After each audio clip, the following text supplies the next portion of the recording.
અને તમામ વડીલો યુવાનો જળ ઈ જીવન છે, પણ દિલીપે હમણાં 5 કરોડ માંગ્યા ને એટલે બધા આમાંથી ઘણા બધા કહેતા હતા થોડું ઓછું કરો, પણ ચંદુભાઈ મારો અનુભવ એવો છે કે દાતા કણે ભગવાન કણે કોઈથી ઓછું નહીં માંગવાનું.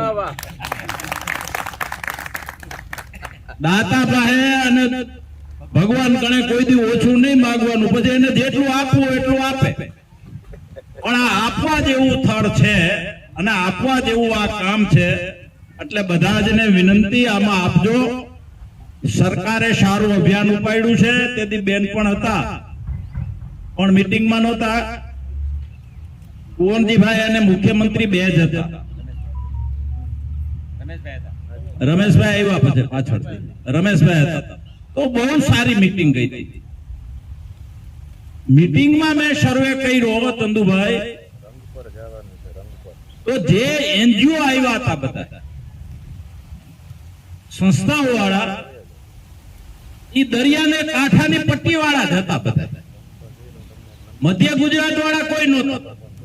સાબરકાંઠા અને બનાસકાંઠા થી લઈ અને ભાવનગર સુધીના હતા. મધ્ય ગુજરાતના કે દક્ષિણ ગુજરાતનું કોઈ નહોતું, કારણ કે એને પીડા નથી. આ પીડા વાળા બધા હતા. એટલે આપણે ખાસ કરી અને દરિયાના કાંઠા વાળા થઈ આપણે બરાબર જાગવાની જરૂર છે. મારા આટલા વર્ષના અનુભવમાં કરી તો થાય,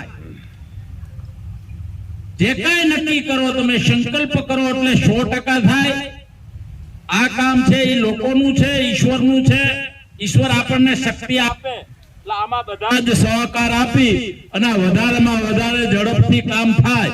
અને સરકારમાંથી અત્યારે રમેશભાઈ ને બેન ને બધા કુંવરજીભાઈ ને છે એ મોટા ભાગના સૌરાષ્ટ્રના જ વધારે ચિંતા કરે છે. અમારા દુર્લભજીભાઈ દેથરિયા બધા, તો વધારેમાં વધારે સરકારનું સંકલન થાય.